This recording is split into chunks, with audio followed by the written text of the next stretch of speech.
Fat Abdoul ñii seen bakkan ñi ñàkk seen bakkan ci diggante yi dafa bari te kenn ku nekk ci ñoom mënoon nga doon président de la République mënoon nga doon koo xamante ni yaay génne vaccin bi nga xamante ni mooy faj coronavirus.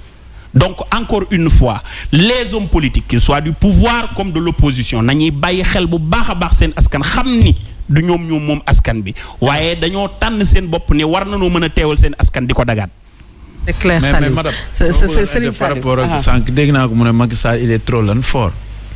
Je pense que baara boobu baara d'accordul ah.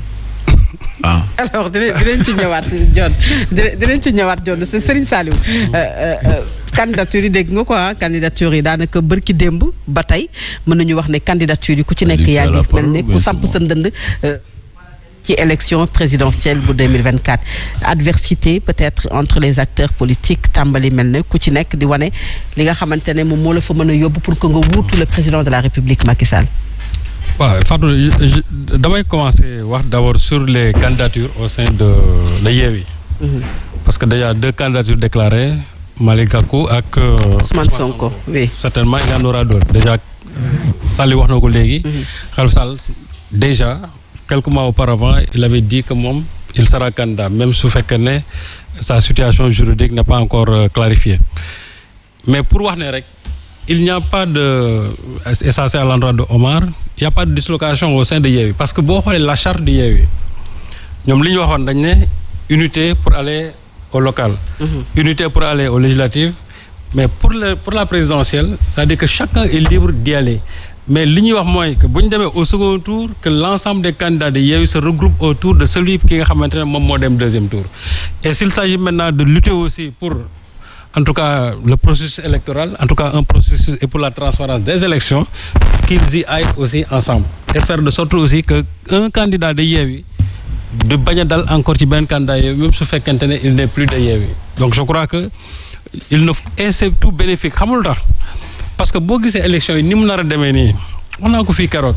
te loolu mooy am parce que en face xamuñu kan moo fay dem parce que Benno en tout cas ou bien APR ñoom ba léegi xamaguñu seen candidat dégg naa waa parti socialiste yi en tout cas le parti socialiste bi fi des Mourant ñoom nee nañ dinañ am seen candidat. Mais c'est vrai, c'est le parti non, c'est le parti socialiste. Non, il y a une partie du parti socialiste qui s'appelle FRL. Ce parti-là n'existe plus. Ah, mais qu'on se dise la vérité. Pourquoi? Ce parti-là, ça n'existe plus. Pourquoi? Ah, en tout cas, en termes de députés, ils ne sont plus là. En termes aussi de décision et d'animation aussi du parti socialiste aussi, le parti socialiste n'existe plus. Avec AFP. Donc, moi, le parti moral, non, l'AFP même n'existe plus. Le Rewmi aussi, idem. Et c'est là le mérite vraiment du président Macky Sall. Parce qu'au moins, le président Macky Sall va partir avec l'ensemble de ses partis classiques. Et la recomposition politique, Omar Faye doit au moins le jeu politique, il y a une nouvelle génération qui prendra en charge les destinées de ce pays-là. Donc, c'est le camp d'en face où, jusqu'à présent, où rien n'est encore clair. APR, xamaguñu seen candidat kan la. PS, xamaguñu seen candidat kan la. Peut-être éventuellement aussi que Rewmi xamaguñu seen candidat kan la parce que Idrissa Seck moom waxoon na à l'âge de 63 ans, il va cesser tout ce qui est activité politique. Et jàpp naa ne aussi moom nitu kaddu la. Donc, il ne sera pas candidat en 2024. Donc, bu ñu ñëwee maintenant sur la déclaration de candidature. D'abord, bu Bougane Gueye Dany xam nga Bougane sa déclaration de candidature dafa am aussi benn forme mu àndal Saliou juñ na ko léegi. D'abord au niveau même vestimentaire parce que xam nga tel qu'on le connaît avec son look il a un look assez américain mais biñ ko c'est un style très travaillé hein. Ouais mais donc non loolu dafa am solo dafa bokk ci dans la communication dafa am solo dafa bokk ci parce que ça me renvoie à Éric Zemmour bi xam nga Zemmour bon candidat très bouillant et cetera mais bi mu nekkee candidat à la présidentielle il a changé de look et avec des petites lunettes et puis sol ay binocles et cetera et loolu aussi dans la communication dafa am leneen lu muy indi mooy que ki nga xam ne da la daan tàmm di la gis ci benn façon boo fekkee ne tey da nga ñëw indi beneen kii choix vestimentaire style vestimentaire il va prêter attention à ce que tu vas dire et maintenant ce style vestimentaire là va s'accommoder maintenant avec la déclaration de candidature maintenant déclaration de candidature boobu Bougane il a bien fait de l'annoncer très tôt ça va lui permettre d'abord de réorganiser ses troupes et de voir en conséquence comment il doit y aller et ne pas répéter peut-être les mêmes erreurs yi nga xamante ne moo passé pour aller vers 2024.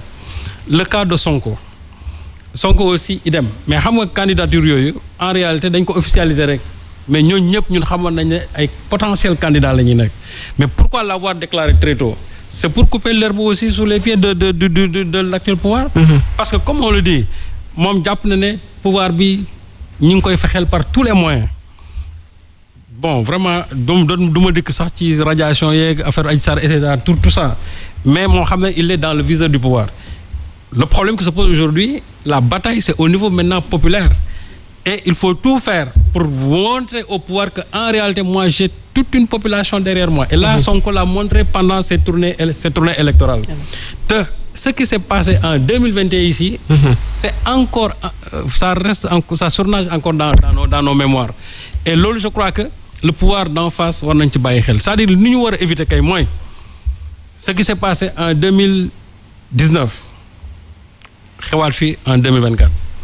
On va utiliser toute une magistrature, on va utiliser tout un conseil constitutionnel pour fagagal non seulement des candidatures ou bien aussi pour mener caler les candidatures. Et c'est là où l'opposition aussi doit travailler. Dès à présent, je crois qu'il faut que l'opposition mette en place un front pour revisiter le système d'abord du parrainage. Xoolaat parrainage bi parce que sur recommandation de la CEDEAO, il est dit que parrainage bi dans sa forme actuelle baaxul.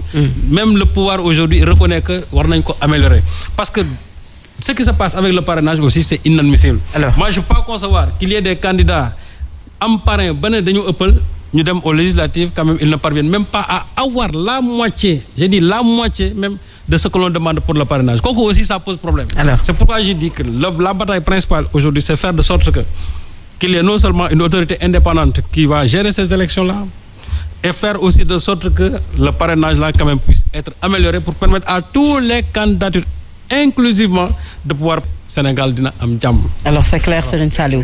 Beaucoup de alors de Khalifa et qui absolument et de Karim Wade. Absolument. Alors là même ma laal ci rek. C'est-à-dire aujourd'hui je crois la bataille principale de l'opposition. C'est fini votre temps de parole hein. Waaw mais non.